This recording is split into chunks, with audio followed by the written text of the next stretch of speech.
November 12, 1943, Japanese Navy Air Base, Rabaul, New Britain. Lieutenant Commander Saburo Sakai limped into the briefing room, his left eye covered by a scarred patch, his flight suit stained with oil and sweat. Around him, 15 other pilots assembled, the survivors of what had once been an elite fighter squadron of 48 men. They'd been ordered to discuss tactics for countering American aircraft, but the conversation immediately turned to something more fundamental: pilot training, and the numbers were devastating. Lieutenant Kanayoshi Muto spoke first. "I've been flying combat missions for 20 months without rotation. I'm exhausted. My reflexes are slower. My hands shake. Last week, I made mistakes that would have gotten me killed in 1942, mistakes I never would have made when I was fresh." Heads nodded. Every pilot in the room was exhausted. They'd been flying 3 to 4 missions daily for months. No rest, no rotation home, no relief, and no replacements for the men they'd lost. Commander Minoru Genda, the tactical genius who'd planned the Pearl Harbor attack, sat quietly and listened. He'd been sent to Rabaul to assess the situation. What he was hearing confirmed his worst fears. "How many hours did you have before your first combat mission?" Genda asked Sakai. 800 hours, Commander. 2 years of training. Carrier qualifications, gunnery, navigation, formation flying, combat tactics. I was thoroughly prepared." "And the American pilots you fight now? How much training do you estimate they have?" Sakai considered. "Hard to say. They fly well enough. Maybe 300 to 400 hours. They make mistakes sometimes, target fixation, poor energy management. But they're competent, and there are always more of them."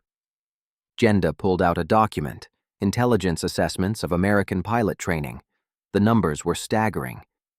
"American pilot training has been streamlined to 18 months from enlistment to combat deployment. They're graduating 3,000 pilots per month from training programs.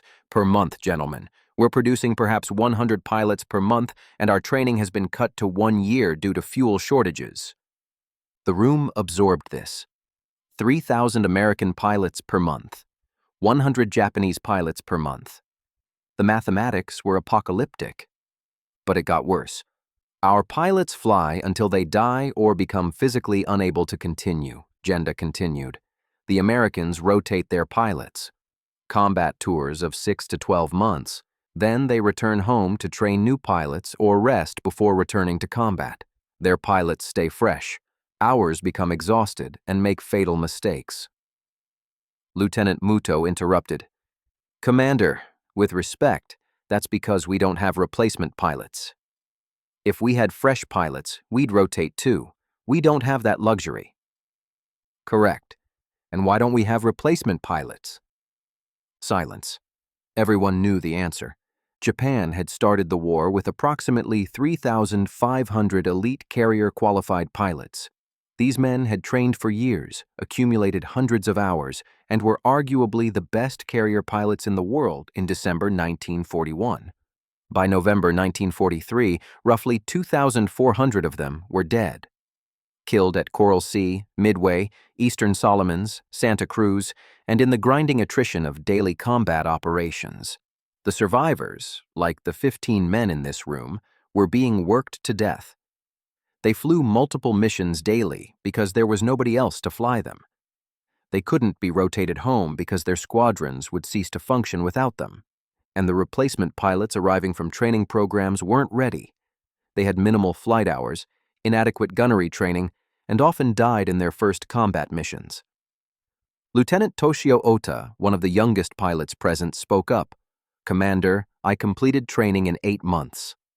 I had 200 hours total flight time when I arrived here. My first combat mission, I got separated from my formation and nearly ran out of fuel trying to find my way back. I survived through luck, not skill. Half the pilots in my training class are already dead." This was the crisis. Japan couldn't train pilots fast enough to replace losses, and the pilots they did train weren't adequately prepared. Meanwhile, American training programs were producing thousands of combat-ready pilots monthly. Genda explained the American system. They have dozens of training bases across the United States. Unlimited fuel for training, thousands of training aircraft, standardized curricula. Pilots train in stages: primary, basic, advanced, then specialized training for fighters, bombers, or other roles. By the time they reach combat units, they have 300 to 400 hours and comprehensive training in all necessary skills. We have 6 primary training bases, severe fuel restrictions, and shortened curricula because we need pilots immediately. Our pilots graduate with 200 hours and incomplete training. Then they die, learning in combat what they should have learned in training. The comparison was devastating. America could afford to train pilots thoroughly because they had resources: fuel, aircraft, instructors, time. Japan had none of these. Every hour of fuel used in training was an hour not available for combat operations. Every aircraft used for training was an aircraft not available for combat. Every experienced pilot assigned to training duties was an experienced pilot not flying missions. The result: Japanese pilots arrived at frontline units unprepared and died quickly. American pilots arrived well-trained and survived long enough to gain experience. Sakai described a recent engagement. Last week, we intercepted a formation of American bombers. The escort fighters were from a squadron I hadn't seen before. Fresh pilots, I assumed. They flew well. Good formation discipline, good tactics, good gunnery. We shot down 3 of them but lost 4 of ours. These were supposed to be inexperienced pilots, but they fought like veterans. They probably had 400 hours of training, Genda noted. That's more flight time than some of our pilots get in their entire careers now. American training is producing pilots who arrive in theater with skills equivalent to our experienced pilots. Then they gain combat experience and become even better. The psychological impact on Japanese pilots was severe. They'd been told they were elite, that their training was superior, that Japanese pilots were inherently better than American pilots. Early war victories seemed to confirm this. But by late 1943, the reality was undeniable. American pilots were competitive in skill and vastly superior in numbers. Every dogfight saw more Americans in the air. Every loss hurt Japan more because replacements were inadequate or non-existent. Lieutenant Iwamoto, an ace with 14 kills, spoke bitterly. "We win individual dogfights and lose the battle. I shoot down 2 Americans, 3 more appear. I'm running low on fuel and ammunition, but they keep coming. Eventually, I have to break off. They own the sky through attrition, not skill." This was the fundamental problem. Japanese pilot quality was declining as experienced pilots died and were replaced by inadequately trained rookies. American pilot quality was improving as their training programs matured and produced better prepared pilots in larger numbers. The strategic implications were catastrophic. Air superiority determines naval warfare. Without control of the air, Japanese ships couldn't operate safely. Without air cover, Japanese garrisons couldn't be resupplied. Without fighter protection, Japanese bombers couldn't attack American positions. And Japan was losing air superiority because they were losing the pilot production war. Genda presented more numbers. In 1942, we lost approximately 800 pilots killed. We trained approximately 1,000 new pilots. We maintained strength. In 1943, we've lost approximately 1,600 pilots killed through November. We've trained approximately 900 new pilots. We're losing strength. The Americans lost approximately 1,200 pilots in 1942. They trained approximately 30,000 new pilots, mostly in training or transitioning to combat units, but the pipeline is full. In 1943, they've lost approximately 2,000 pilots, but have already graduated over 35,000. Their training pipeline is not just full, it is overflowing. They are creating a tidal wave of aviators, and we are trying to hold it back with a handful of exhausted men.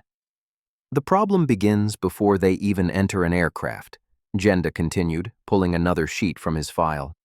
The American cadet selection process is immense. They draw from a population of over 130 million people. They can afford to be selective, taking only the most physically and mentally suited. Our pool is a fraction of that size. We must take whoever we can get, and we are getting them younger and with less education with each passing month. The Americans have another advantage we cannot match: safety margins. Their training aircraft are robust, with wide landing gear and forgiving flight characteristics. They have multiple airfields with long, paved runways. A student's mistake does not necessarily mean a totaled aircraft and a dead pilot. They can crash and walk away to learn from their error. Our training aircraft are more fragile, our fields are rough, and fuel shortages mean we push students to solo with minimal instruction. A mistake here often means we lose both the pilot and the aircraft, a double blow we cannot sustain. Lieutenant Junichi Sasai, who had been silent until now, leaned forward. It is the gunnery, Commander. That is where the difference is most stark. In my early missions, we practiced deflection shooting for hundreds of hours. We knew the lead required for every angle. The new pilots arriving now, they tell me they fired their guns for the first time in the last week of their training. They have no instinct for it. They waste their ammunition on impossible shots. They close to point-blank range, trying to guarantee a hit and fly into the bomber's defensive fire. They are not learning gunnery. They are conducting suicide attacks without the honor of calling it one. Jenda nodded grimly. The intelligence reports confirm this. American pilots undergo extensive gunnery training. They use camera guns for practice, then progress to firing at towed targets.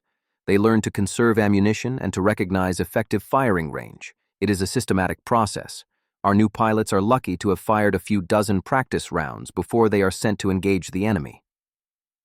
The quality of the enemy aircraft compounds our training deficit, Sakai added. The new Hellcat is superior to the Zero in every way except turning radius. It is faster, more heavily armed, and can absorb tremendous damage. Our new pilots cannot outturn an enemy forever. They lack the experience to use the Zero's advantages while mitigating its weaknesses. The Americans can make mistakes, and their aircraft can save them. Our pilots make one mistake in the Zero, and it is fatal. The logistical chain is broken, Jenda stated flatly. It is not just pilots. It is everything. The Americans have floating dry docks and tenders that follow their fleet. They can repair battle damage at sea. Our ships must return to Japan for major repairs, a journey of thousands of miles through submarine-infested waters. The Americans have an endless supply of high-octane aviation fuel. Our fuel is rationed, and what we have is often of poor quality, fouling engines and reducing performance. They have spare parts for every aircraft. We cannibalize damaged planes to keep a handful airborne. This mechanical attrition is as deadly as combat.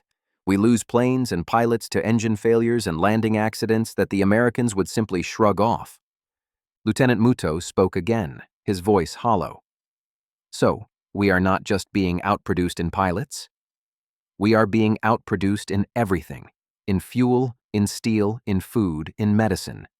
The Americans are fighting an industrial war. We are still trying to fight a war of spirit. And spirit does not stop .50 caliber bullets, Jenda replied. It does not fill a fuel tank. It does not replace a lost wing. Our spirit is what has brought us this far, but it is not a weapon that can win against such arithmetic.